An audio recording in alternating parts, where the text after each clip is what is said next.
എല്ലാവർക്കും നമസ്കാരം. നമ്മൾ ജോഷുവയുടെ പുസ്തകത്തിൽ നിന്നാണല്ലോ സംസാരിച്ചു കൊണ്ടിരിക്കുന്നത്. ഇപ്പോൾ കഴിഞ്ഞ ദിവസങ്ങളിൽ നമ്മൾ ചിന്തിച്ചത് എരീഹോ പട്ടണം ഉറ്റുനോക്കുവാൻ വേണ്ടിയിട്ട് പോയി അല്ലേ. അവിടെ ഒരു രാഹാബ് എന്ന് പറയുന്ന ഒരു വേശ്യ അവരെ ഇങ്ങനെ ഉറ്റുനോക്കാൻ പോയവർക്ക് ഒരു അഭയം കൊടുത്തു, അവരെ സംരക്ഷിച്ചു, അവരെ രക്ഷിച്ചതൊക്കെ നമ്മൾ കണ്ടു. അതിനുശേഷം എന്താണ്, ഇസ്രായേൽ മക്കൾക്ക് എന്താ പറയുക, പുതിയ തലമുറയാണ്, അവർക്ക് പരിച്ഛേദന ഏൽക്കണമെന്ന് പറഞ്ഞു. ജോർദാൻ രണ്ടായി പിളർന്ന് ദൈവം അവരെ അക്കരെ കടത്തി. അതിനുശേഷമാണ് അവരോട് എന്താ പറയുക, അവരെ പരിച്ഛേദന കഴിക്കണമെന്ന് പറഞ്ഞു. അങ്ങനെ പരിച്ഛേദനയൊക്കെ കഴിച്ചതിന് ശേഷം ദൈവം അവരോട് പറയുകയാണ്, നിങ്ങൾക്ക് തരുവാൻ പോകുന്ന എരീഹോ പട്ടണത്തിനകത്തോട്ട് അതങ്ങ് കയറി ചെല്ലാൻ പറഞ്ഞു. അപ്പോൾ ഈ പട്ടണം എന്ന് പറയുന്നത് എന്താണ്? അത് ഉറപ്പുള്ള ഒരു പട്ടണമാണ്. ഇങ്ങനെ മതിൽ കെട്ടി അതിനിങ്ങനെ ഉറപ്പിച്ച് നിർത്തിയിരിക്കുകയാണ്. എന്ന് വെച്ചാൽ പുറത്തുനിന്ന് ആർക്കും അങ്ങോട്ടും കിടക്കാൻ പറ്റത്തില്ല, അവിടുന്ന് ആർക്കും ഇങ്ങോട്ടും അവർ എന്താ പറയുക കടക്കാതെ വണ്ണം ഇങ്ങനെ സുരക്ഷിതമാക്കി വെച്ചിരിക്കുക. എന്തിനാണെന്നറിയുക അത്ര സുരക്ഷ കൊടുത്തത്? ഇസ്രായേൽ മക്കളെക്കുറിച്ച് അവർക്ക് നന്നായിട്ട് അറിയാമായിരുന്നു, അവർ നന്നായി കേട്ടിരുന്നു. അതുകൊണ്ട് ഇവരെന്ത് ചെയ്തു? ഇസ്രായേൽ മക്കൾ അങ്ങോട്ട് കിടക്കാതിരിക്കുവാൻ ഇവരെന്ത് ചെയ്തു? ആ പട്ടണം ഇങ്ങനെ ഉറപ്പിച്ച് നിർത്തിയിരിക്കുകയാണ്. എന്ന് വെച്ചാൽ ദൈവത്തിൻ്റെ മക്കൾക്ക് ദൈവം അവകാശമായി കൊടുക്കാമെന്ന് പറഞ്ഞ് ആ പട്ടണത്തിനകത്തേക്ക് ദൈവത്തിൻ്റെ മക്കളെ കടത്താതെ വണ്ണം അവിടെ മതിൽ കെട്ടി എന്താണ് ആ പട്ടണത്തിന് അവർ സംരക്ഷണം ഒരുക്കിയിരിക്കുകയാണ്. എന്ന് വെച്ചാൽ അവരെ കൊണ്ടാകുന്ന വിധത്തിൽ അവരതിന് ശക്തമായൊരു മതിൽ കെട്ടിയിരിക്കുകയാണ്. എന്നാൽ ഇവിടെ എന്താണ്, ജോഷുവയോട് ദൈവം പറഞ്ഞു, നിങ്ങൾ എന്ത് ചെയ്യണം? നിങ്ങൾ അങ്ങോട്ട് പോവുക, എന്നിട്ട് ആ മതിലിന് ചുറ്റും നടക്കാൻ പറഞ്ഞു. യോദ്ധാക്കളായിട്ടുള്ളവർ ആ മതിലിൻ്റെ ചുറ്റും നടക്കുക. എന്നിട്ട് എന്താണ്, 6 ദിവസം നിങ്ങൾ അതിനെ വലയം വെക്കണം. അപ്പോൾ എന്താണ്, 6 ദിവസവും ഓരോ പ്രാവശ്യം വെച്ചിട്ട് വലയം വെക്കണം. എന്നാൽ 7ാമത്തെ ദിവസം എന്ത് ചെയ്യണം? 7 പ്രാവശ്യം മതിലിന് ചുറ്റും വലയം വെക്കണം എന്ന് പറഞ്ഞു. എന്നിട്ട് അതിനുശേഷം എന്താണ്, ആർപ്പിടുമ്പോൾ എന്ത് ചെയ്യും? ആ മതിൽ വീഴും. ഇതാണ് ദൈവം അവരോട് പറഞ്ഞത്. ഓക്കെ, അവരങ്ങനെ തന്നെ ചെയ്തു. 6 ദിവസം മതിലിന് ചുറ്റും അവർ നടന്നു. അതിനുശേഷം 6 ദിവസം ഓരോ പ്രാവശ്യം അവർ മതിലിന് ചുറ്റും നടന്നു. അതിനുശേഷം 7ാമത്തെ ദിവസം പുരോഹിതന്മാരും യോദ്ധാക്കളായിട്ടുള്ളവരും ഒക്കെ കൂടെ കൂടിയിട്ട് എന്താ ചെയ്തത്? 7ാമത്തെ ദിവസം 7 പ്രാവശ്യമായി മതിലിന് ചുറ്റും അവർ എന്ത് ചെയ്തു? അവർ വലയം വെച്ചു. അതിനുശേഷം എന്താണ്, അവർ കാഹളമൂതി ആർപ്പിട്ട് കഴിഞ്ഞപ്പോൾ എരീഹോ മതിൽ ഇടിഞ്ഞു വീഴുവാനായിട്ടിടയായി. അതിനുശേഷം ഇവർ അകത്തോട്ട് ചെന്ന് എന്താണ്, അവിടെയുള്ള ആൾക്കാരെയൊക്കെ എല്ലാം കൊള്ളയടിച്ചു അല്ലേ. അപ്പോൾ ഇവരോട് ചിലതൊന്നും എടുക്കരുത് എന്ന് പറഞ്ഞിട്ടുണ്ടായിരുന്നു. വെള്ളിയും പൊന്നുമൊക്കെ എടുക്കാം, അത് യഹോവയാം ദൈവത്തിന് വിശുദ്ധമാണ് എന്ന് പറഞ്ഞു. എന്നാൽ ചിലതൊന്നും അവരോട് എടുക്കരുതെന്നൊക്കെ പറഞ്ഞിട്ടുണ്ടായിരുന്നു. അത് ശബദാർപ്പിതമായ വസ്തുക്കളൊന്നും നിങ്ങൾ എടുക്കരുത് എന്നുള്ള കൽപ്പനയൊക്കെ അവർക്ക് ദൈവം കൊടുത്താണ് അവരെ അങ്ങോട്ട് വിട്ടത്. എന്നാൽ ഇവരിൽ ഒരാൾ, അതായത് നമ്മളുടെ യഹൂദ ഗോത്രത്തിൽപ്പെട്ട ആഖാൻ എന്ന് പറയുന്ന ഒരു വ്യക്തി എന്താ ചെയ്തെന്നറിയാം, ശബദാർപ്പിതം, പുള്ളിയെ കുറിച്ച് അവിടെ എഴുതിയിരിക്കുകയാണ്. പുള്ളി അവിടെയുള്ള ചില വസ്തുക്കൾ കണ്ട് മോഹിച്ചു. എന്നിട്ട് മോഹിച്ചിട്ട് പുള്ളി അത് എടുത്തു കൊണ്ടുവന്ന് എന്താ ചെയ്തത്? അത് പാത്തു വെച്ചു. പുള്ളിക്ക് വേണ്ടിയിട്ട് മാത്രം, അല്ലെങ്കിൽ പുള്ളിയുടെ കുടുംബത്തിന് വേണ്ടി മാത്രം പുള്ളി എന്താ ചെയ്തത്? അത് പാത്തു വെച്ചു അല്ലേ. എന്നാൽ അത് കഴിഞ്ഞ് അതിനുശേഷം ഇതൊന്നും ആരറിയുന്നില്ല, യഹോവയാം ദൈവം മാത്രമേ അറിഞ്ഞുള്ളൂ. ജോഷുവായും ഇസ്രായേൽ മക്കൾ ആരും ഈ സംഭവം അറിഞ്ഞില്ല അല്ലേ. നമ്മൾക്കറിയാം, അങ്ങനെ ഈ കക്കാൻ പോകുന്നവരങ്ങനെ അവരെന്ത് ചെയ്യും? അവർ കട്ട മുതൽ എന്ത് ചെയ്യും? ഇങ്ങനെ സൂക്ഷിച്ചു വെക്കും. ആരും കാണാതെ, ആരും അറിയാതെ, കുടുംബത്തിനകത്ത് കൊണ്ടുവന്നാലും ആരും കാണാതെ ഇവരെന്ത് ചെയ്യും? അതങ്ങ് സൂക്ഷിച്ചു വെക്കും അല്ലേ. എന്ന് പറയുന്നത് പോലെ ഈ ആഖാൻ എന്താ ചെയ്തത്? അങ്ങ് സൂക്ഷിച്ചങ്ങ് വെച്ചു. എന്നിട്ട് ഇവരെന്താ ചെയ്തത്? ജോഷുവ പറഞ്ഞു, നിങ്ങൾ എന്ത് ചെയ്താൽ കുറച്ച് പേരെ അയച്ചിട്ട് പറഞ്ഞു, അടുത്ത പട്ടണം പിടിക്കാൻ, ഹായ് പട്ടണം, അത് പിടിക്കാൻ വേണ്ടിയിട്ട് നിങ്ങൾ അവിടെ പോയി ഒന്ന് ഉറ്റു നോക്കിയിട്ട് വരാൻ പറഞ്ഞു. അപ്പോൾ അവർ പോയിട്ട് പറഞ്ഞു, അതൊരു ചെറിയ പട്ടണമാണ്, ഒത്തിരി പേരെയൊന്നും അയക്കേണ്ട കാര്യമില്ല, ആകെ 2000-3000 പേരെ അയച്ചാൽ മതിയെന്ന് നോക്കിയിട്ട് വന്നവർ പറഞ്ഞു. പക്ഷേ ഇവർ 2000-3000 പേരെയും കൊണ്ട് അങ്ങോട്ട് ചെന്നു, ഹായ് പട്ടണം പിടിക്കുവാനായിട്ട് ചെന്നു. അവിടെ ചെന്ന് കഴിഞ്ഞപ്പോൾ എന്താ ചെയ്തത്? അവർ തോറ്റുപോയി. അപ്പോൾ ഇത് തോറ്റുപോയി എന്ന് കഴിഞ്ഞ് കണ്ടപ്പോഴത്തേക്കും ജോഷുവയ്ക്കും ഇസ്രായേൽ മക്കൾക്കൊക്കെ എന്താണ്, ഭയങ്കര സങ്കടമായി. അവർ ഭയങ്കര പൂഴി വാരിയിട്ടെന്ന് വെച്ചാൽ അവരുടെ ആ ഒരു വിഷമം അവിടെ കാണിക്കുന്നത്. അവർ ആത്മതപനം ചെയ്തിങ്ങനെ ദൈവത്തോട് എന്താ കർത്താവ് എന്നൊക്കെ പറഞ്ഞുകൊണ്ട് നമ്മളെ പോലെ അല്ലേ, വിഷയങ്ങൾ വന്നു കഴിയുമ്പോൾ എന്താ കർത്താവ്, എന്തിനാ കർത്താവ് എന്നൊക്കെ നമ്മൾ ചോദിക്കുന്നത് പോലെ ജോഷുവയും ടീമും ഒക്കെ അങ്ങനെ ചോദിച്ചു. അന്നേരം ദൈവം അവരോട് കാര്യം പറഞ്ഞു, ഇന്നതാണ്, ഞാൻ എടുക്കരുതെന്ന് പറഞ്ഞാൽ ശബദാർപ്പിതം ഇവിടെ നിങ്ങളുടെ പാളയത്തിനകത്ത് വന്നിട്ടുണ്ട് എന്ന് പറഞ്ഞു. അപ്പോൾ അത് കണ്ടുപിടിക്കണമല്ലോ. കാരണം ഇവരുടെ മുഴുവൻ ഇസ്രായേൽ മക്കളുടെ നാശത്തിന് കാരണമായ ഒരു സംഭവമാണ് അവിടെ നടന്നിരിക്കുന്നത്. ഒന്ന് ഓർത്ത് നോക്കിക്കോ, ഒരു കുടുംബത്തിൽ ഒരു കള്ളനുണ്ട് എങ്കിൽ, ആരുടെയെങ്കിലും കള്ളനോ എന്തെങ്കിലും ആവട്ടെ, മോശം, നമ്മുടെ നിയമവിരുദ്ധമായ പ്രവർത്തികൾ ചെയ്യുന്ന ആരെങ്കിലും ഒരാൾ ഒരു കുടുംബത്തിലുണ്ടെങ്കിൽ ആ ചെയ്തവൻ മാത്രമല്ല, പിന്നെ എന്താണ്, ആ കുടുംബം മുഴുവൻ അതിന് വില കൊടുക്കേണ്ടി വരും അല്ലേ. സോഷ്യൽ മീഡിയകളുടെ മുൻപിൽ അല്ലെങ്കിൽ പോലീസിൻ്റെ മുൻപിലൊക്കെ എന്താണ്, ആ കുടുംബം മുഴുവൻ എന്താണ് വില കൊടുക്കേണ്ടി വരും. കാരണം ഇവരെയും ചോദ്യം ചെയ്യും, ഇവർക്ക് പങ്കുണ്ടോ എന്ന് ചോദിക്കും, ഇനി പങ്കില്ലെങ്കിൽ കൂടി അവരെ പങ്കുകാരാക്കും. അങ്ങനെ തന്നെയൊക്കെ ഒരുപാട് ഒരാൾ തെറ്റ് ചെയ്താൽ കുടുംബം മുഴുവൻ എന്താണ് അനുഭവിക്കേണ്ട ഒരു സിറ്റുവേഷനിലോട്ട് വരും അല്ലേ. അതിലേക്ക് ഞാൻ വരാം. അപ്പോൾ നമ്മൾ ഇവിടെ എന്താണ് ഹായി പട്ടണത്തിൽ ഇങ്ങനൊരു സംഭവം ഇവർക്ക് തോൽവി സംഭവിച്ചു. അതിനുശേഷം ജോഷുവ എന്ത് ചെയ്തു? എല്ലാവരും ഇസ്രായേൽ മക്കളെ ഗോത്രമായിട്ട് തിരിച്ചു. ഒരു ഗോത്രമായിട്ട് തിരിച്ചിട്ട് യഹൂദ ഗോത്രത്തിൻ്റെ ആഖാൻ എന്ന് പറയുന്ന പുള്ളി പിടിക്കപ്പെട്ടു. അപ്പോൾ പുള്ളിയോട് പറഞ്ഞു, നീ യഹോവയുടെ മുൻപിൽ സത്യം ചെയ്തുള്ള കാര്യമുള്ളതുപോലെ പറഞ്ഞു. അപ്പോൾ പുള്ളി പറഞ്ഞു, ഞാൻ ചിലതൊക്കെ മോഹിച്ചിട്ട് അതൊക്കെ ഞാൻ എടുത്തു വെച്ചു എന്ന് പറഞ്ഞു. എന്നിട്ട് പുള്ളിയുടെ കുടുംബത്തെയൊക്കെ അവിടെ എന്താണ് കല്ലെറിഞ്ഞ് ഇസ്രായേൽ മക്കൾ കൊന്നു. അതോടെ എന്താണ് യഹോവയാം ദൈവത്തിൻ്റെ കോപം അവരെ വിട്ടുമാറുവാനായിട്ട് ഇടയായി എന്നും നമ്മൾക്കിവിടെ കാണുവാനായിട്ട് കഴിയും. ഈ വചനത്തിലൂടെ ദൈവം നമ്മൾക്ക് തരുന്ന ഒരു സന്ദേശം എന്താണെന്നറിയാമോ? ഒന്ന്, നമ്മൾക്കറിയാം നമ്മുടെ ദൈവത്തിൻ്റെ സന്നിധിയിൽ നമ്മൾ ഓരോ വിഷയങ്ങൾക്ക് വേണ്ടിയിട്ട് ഫാസ്റ്റിംഗ് ഇരിക്കും അല്ലേ. ഈ ഫാസ്റ്റിംഗ് ഇരുന്നാൽ എനിക്ക് തോന്നുന്നു ഒരു പരിധിവരെ ഞാനുമൊക്കെ ആദ്യ സമയങ്ങളിലൊക്കെ അങ്ങനെയായിരുന്നു. ഈ ഫാസ്റ്റിംഗ് ആദ്യം പിന്നെ ഒരു മിഡിലായി കഴിയുമ്പോൾ പിന്നെ അതിന് തീരാനാകുമ്പോഴൊക്കെ നമ്മൾ നല്ല എന്താ പറയുക ആവേശത്തോടെ ഇരുന്ന് പ്രാർത്ഥിക്കും. എന്നാൽ ഈ അവസാനത്തെ ദിവസമൊക്കെ എത്തുമ്പോഴത്തേക്കും നമ്മൾക്ക് ഇത്രയും ദിവസമായല്ലോ എന്ന് പറഞ്ഞൊരു ആലസ്യം അല്ലേ, എന്ന് വെച്ചാൽ ഒരു മടിയല്ല, നമ്മൾ ജയിച്ചു എന്നുള്ള ചിന്തയിൽ ഈ അവസാന ദിവസം നമ്മൾ പ്രാർത്ഥന കുറയും അല്ലേ, നമ്മളുടെ പ്രാർത്ഥന കുറയും, ആരാധന കുറയും, അങ്ങനെയുള്ള കാര്യങ്ങളൊക്കെ നമ്മളുടെ ജീവിതത്തിലേക്ക് വരും. ഇവിടെ ഓർക്കുക, ഇവരോട് പറഞ്ഞ് 7 ദിവസം നിങ്ങൾ എന്താണ് പട്ടണത്തെ വലയം വെക്കണം, 6 ദിവസം ഒറ്റ പ്രാവശ്യം വലയം വെച്ചാൽ മതി. എന്നാൽ 7ാമത്തെ ദിവസം 7 പ്രാവശ്യം നിങ്ങൾ വലയം വെക്കാൻ പറഞ്ഞു അല്ലേ. എന്ന് വെച്ചാൽ 7ാമത്തെ ദിവസമാണ് ദൈവം എന്ത് പറഞ്ഞത്? വിടുതൽ തരുമെന്ന് പറഞ്ഞത്.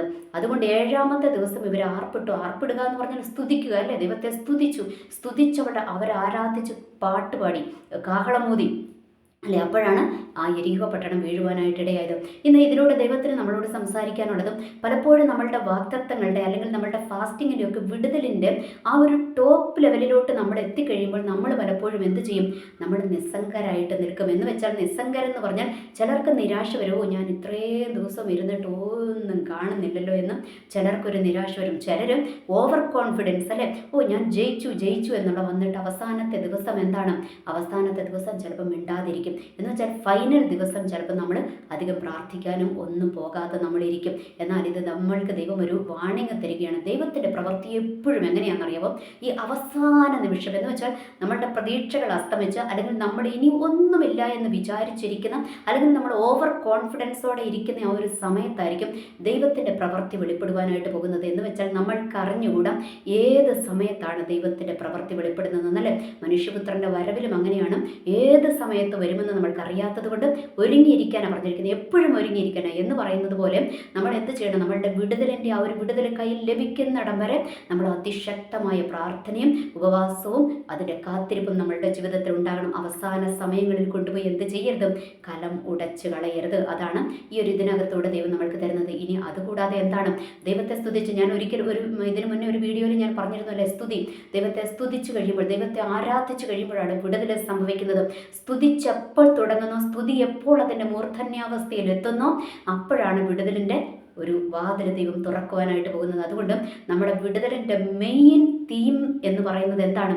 സ്തുതിയാണ് എന്ന് നമ്മൾ ഓർക്കുക. ഫാസ്റ്റിംഗ് ഇരിക്കുന്നവരൊക്കെ ഓർത്തോണം, സ്തുതിക്കാൻ വിട്ടുപോകരുത്. നിന്റെ സ്തുതി ഉയരണം. സ്തുതി എന്താണ്? ഫാസ്റ്റിങ്ങിൻ്റെ അവസാന ദിവസങ്ങളൊക്കെ എത്തുമ്പോഴത്തേക്കും സ്തുതിയുടെ ശക്തി കൂടണം, സ്തുതിയുടെ സമയം കൂടണം. ദൈവത്തെ സ്തുതിച്ചു കൊണ്ടിരിക്കുക. അപ്പോൾ ഫാസ്റ്റിങ്ങിൻ്റെ വിടുതലുകൾ, നന്മയുടെ വാതിലുകളെല്ലാം ദൈവം നമ്മൾക്ക് വേണ്ടി തുറക്കുവാനായിട്ട് ഇടയാകും. ചില വിടുതലുകളൊക്കെ ദൈവം നമ്മളുടെ ജീവിതത്തിൽ ചെയ്യുവാനായിട്ട് ഇടയാകും എന്നുള്ളൊരു യാഥാർത്ഥ്യം നമ്മൾ തിരിച്ചറിയുക. ഇനി അടുത്തത് ഹായി പട്ടണത്തിൻ്റെ ആ ഒരു ആഖാൻ്റെ ലൈഫ്, അതെന്താ നമ്മൾക്ക് വേണ്ടിയിട്ട് നമ്മൾക്ക് തരുന്നത്? ഇന്ന് നമ്മൾ പലപ്പോഴും എന്താണ് ഇതൊന്നും വലിയ വിഷയമില്ലെന്ന്. കാരണം കൃപായുഗമാണ്. ദൈവത്തിൻ്റെ ശിക്ഷയൊക്കെ വളരെ കുറച്ച് ലേറ്റായിട്ട് വരത്തുള്ളൂ. അതുകൊണ്ട് നമ്മൾ എന്ത് ചെയ്യും? കൃപായുഗമാണ്, ദൈവമെല്ലാം നമ്മളോട് ക്ഷമിക്കുമെന്ന് പറഞ്ഞിട്ട് പലതിനെയും നമ്മൾ കണ്ണടച്ചു വിടും. എന്ന് വെച്ചാൽ നമ്മൾ എന്താണ്? ദൈവത്തിൻ്റെ ഹിതമല്ലാത്തത്, ദൈവം നമ്മളോട് ചെയ്യരുതെന്ന് പറഞ്ഞത് ഒന്നും എന്താണ് നമ്മൾ ചെയ്യരുത്. രണ്ടാമത്തത്, കുടുംബത്തിനകത്ത് എന്ത് ചെയ്യരുത്? കയറ്റരുത്. എന്ന് വെച്ചാൽ ഒരു ദൈവ പൈതലിനും ദൈവത്തെ ആരാധിക്കുന്ന ഒരു ക്രിസ്ത്യാനിക്ക് പറ്റാത്തതൊന്നും, ഹിതമല്ലാത്തതൊന്നും കുടുംബത്തിൻ്റെ അകത്ത് എന്ത് ചെയ്യരുത്? കയറ്റരുത്. എന്ന് വെച്ചാൽ ഒരു അന്യാരാധനയുടെ ശക്തികൾ എന്ത് ചെയ്യരുത്? കുടുംബത്തിനകത്തോട്ട് കൊണ്ടുവരരുത്. ഇന്ന് നമ്മൾ പറയും മതസൗഹാർദ്ദം എന്ന് പറഞ്ഞിട്ട് നമ്മൾ എന്ത് ചെയ്യും? അവരുടെ ആരാധനാലയങ്ങളിൽ പോകും, ഇവിടുത്തെ ആരാധനാലയങ്ങളിൽ പോകും. അങ്ങനെയൊന്നും അല്ല. അതല്ല മതസൗഹാർദ്ദം എന്ന് പറയുന്നത്. മതസൗഹാർദ്ദം എന്ന് പറയുന്നതും എല്ലാ മനുഷ്യരെയും ദൈവത്തിൻ്റെ മക്കളാണെന്ന് കാണുവാനും അവരെ സഹോദരങ്ങളാണെന്ന് വിചാരിക്കാനുമുള്ള ഒരു മനസ്സിനെയായി മതസൗഹാർദ്ദം എന്ന് പറയുന്നത്. അല്ലാതെ അവരുടെ ആരാധന, അതിനകത്ത് പങ്കെടുക്കുക, അതിനകത്തുള്ളത് ഭക്ഷിക്കുക, അതൊന്നുമല്ല മതസൗഹാർദ്ദം എന്ന് പറയുന്നതെന്ന് നമ്മൾ മനസ്സിലാക്കുക. ഓക്കെ, ഇനി എന്താണ്?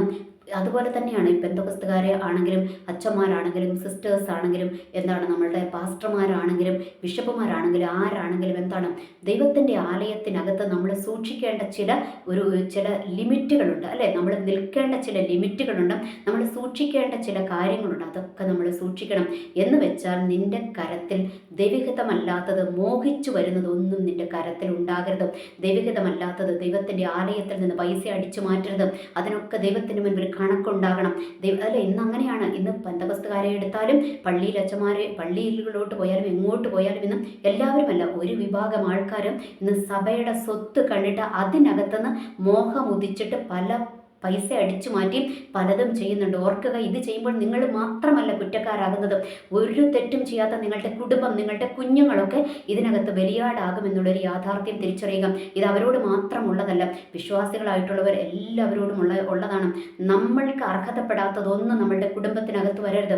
വേറൊരാളുടെ കണ്ണുനീര് നമ്മളുടെ കുടുംബത്തിനകത്ത് വരരുത്. വേറൊരു കൂലിക്കാരൻ്റെ കൂലി മുടക്കിയിട്ടുള്ള സമ്പത്ത് നമ്മളുടെ അകത്ത് വരരുത്. നമ്മൾ കൈക്കൂലി വാങ്ങിച്ചിട്ടുള്ള പൈസ നമ്മളുടെ കുടുംബത്തിനകത്ത് വരരുത്. നമ്മൾക്ക് വെച്ചാൽ നമ്മൾക്ക് അർഹതപ്പെടാത്തത്, ഒരു ദൈവ പൈതലിന് യോജിക്കാത്തത്, ദൈവത്തിൻ്റെ വചനത്തിനകത്ത് പറയാത്തതൊന്നും നമ്മളുടെ കുടുംബത്തിനകത്ത് വരരുത്. അത് വന്നു കഴിഞ്ഞാൽ നീ മാത്രമല്ല നശിക്കുന്നത്, നിന്റെ കുടുംബം മുഴുവൻ നശിച്ചു പോകുവാനായിട്ട് ഇടയാകും. തെറ്റ് ചെയ്യാത്ത നിന്റെ കുടുംബം, നിന്റെ തലമുറകൾ നശിച്ചു പോകുവാനായിട്ട് ഇടയാകും. അതുകൊണ്ട് ഒരിക്കലും ദൈവഹിതമല്ലാത്തതൊന്നും, ശബദാർപ്പിതമായതൊന്നും നമ്മളുടെ കുടുംബത്തിനകത്ത് വരാതിരിക്കുവാൻ, വേറൊരാളുടെ കണ്ണുനീരിൻ്റെ ഒന്നും നമ്മളുടെ കുടുംബത്തിനകത്ത് വരാതിരിക്കുവാൻ നമ്മൾ പ്രത്യേകം ശ്രദ്ധിക്കുക. കൂലിക്കാരന് കൂലി കറക്റ്റായിട്ട് കൊടുക്കുക. അത് നമ്മൾ പിടിച്ചു വെച്ചുകൊണ്ടിരിക്കരുത്. വേറൊരാൾക്ക് അർഹതപ്പെട്ടതൊന്നും നമ്മളുടെ കുടുംബത്തിനകത്ത് വരരുത്. ചില അതിര് മാന്തുവാൻ പോകരുത്.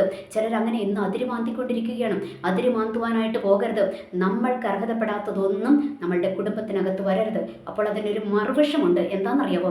നിനക്ക് അർഹതപ്പെട്ടത് മറ്റൊരാൾ അപഹരിച്ചു പോകാൻ നിന്റെ ദൈവം അനുവദിക്കത്തില്ല.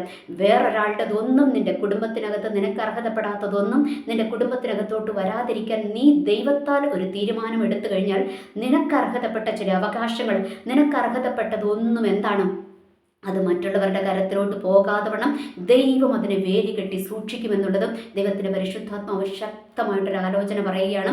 ഏറ്റെടുത്താൽ നിങ്ങൾക്ക് വിടുതലാണ്. നമ്മൾക്ക് അർഹതയില്ലാത്തത് നമ്മളുടെ കരത്തിലോട്ട് വരാതിരിക്കാൻ നമ്മൾ പ്രത്യേകം ശ്രദ്ധിക്കുക. ഇനി അങ്ങനെ നമ്മൾ ചെയ്തു കഴിയുമ്പോൾ നമ്മൾക്ക് അർഹതപ്പെട്ട ചില അവകാശങ്ങൾ, പാരമ്പര്യമായ ചില അവകാശങ്ങൾ, ചില വീടുകൾ, ചില സ്ഥലങ്ങൾ, അതിനൊക്കെ എതിരെ ചിലർ കണ്ണുവെച്ച് ദൃഷ്ടി വെച്ച് അത് സ്വന്തമാക്കണമെന്ന് പറഞ്ഞ് നിങ്ങളെ പറ്റിച്ച് അതെടുക്കുവാൻ ചിലർ പ്ലാനുകളും പദ്ധതികളും ഒരുക്കുന്നുണ്ട്. എന്നാൽ അതിനെ തകർത്ത് കളഞ്ഞ് അതിൻ്റെ മേൽ ജയം തന്ന് നിനക്ക് അവകാശപ്പെട്ടത് വേറൊരുത്തിൻ്റെ കരത്തിലേക്ക് പോകാതിരിക്കാൻ, നിനക്കും നിന്റെ തലമുറകൾക്കും അവകാശപ്പെട്ടത് വേറൊരാളുടെ കരത്തിലേക്ക് പോകാതിരിക്കുവാൻ, നിനക്ക് അവകാശപ്പെട്ടത് നിന്റെ കരത്തിൽ തന്നെ വരത്തക്കോണം ദൈവത്തിൻ്റെ പ്രവൃത്തി അയക്കുവാനായിട്ട് പോവുകയാണ്. ദൈവം അത് ചെയ്യുവാനായിട്ട് പോവുകയാണ്. പകരം നിന്നിൽ നിന്നും ദൈവം ആഗ്രഹിക്കുന്നത് എന്താണ്? നിനക്ക് അർഹതയില്ലാത്തതൊന്നും നിന്റെ കുടുംബത്തിനകത്ത്, നിന്റെ അതിരിനകത്ത് വരരുത്. ഈ ഒരു തീരുമാനം നമ്മൾ എടുത്തു കഴിഞ്ഞാൽ വലിയ വിടുതലുകളിലേക്ക് ദൈവം നമ്മളെ നടത്തുവാനായിട്ട് പോകും. ഇത് ഞാൻ പറഞ്ഞതല്ല, ദൈവത്തിൻ്റെ പരിശുദ്ധാത്മാവ് എനിക്ക് ഒരു ഗൈഡൻസ് തന്നത് പ്രകാരം ഞാൻ പറഞ്ഞതാണ്. ഏറ്റെടുത്താൽ നമ്മൾക്ക് വിടുതലാണ്. അപ്പോൾ ഓർക്കുക, സ്തുതി നമ്മൾ മറന്നു പോകരുത്. ഏത് വിടുതലുകൾക്കും പിന്നിൽ എന്തുണ്ടാകണം? സ്തുതി ഉണ്ടാകണം. ഇസ്രായേലിൻ്റെ സ്തുതികളിന്മേൽ അധിവസിക്കുന്ന ദൈവമാണ് നമ്മളുടെ സ്തുതികളിന്മേലും അധിവസിക്കും ആ ദൈവം. അതുകൊണ്ട് സ്തുതിക്കാൻ വിട്ടുപോകരുത്. സ്തുതിച്ചുകൊണ്ടേ ഇരിക്കുക. ചില എരീഹോ മതിലുകളെ ദൈവം ഇന്ന് എന്താ പറയുക, നമ്മളുടെ മുൻപിൽ ദൈവം വീഴിച്ചു കളയും.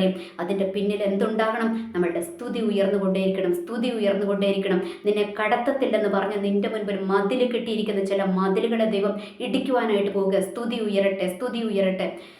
ഈ ഒരു വചനങ്ങളാൽ ദൈവം നമ്മളെ അനുഗ്രഹിക്കട്ടെ. എല്ലാവർക്കും നല്ലൊരു ദിവസം ആശംസിക്കുന്നു. നന്ദി, നമസ്കാരം.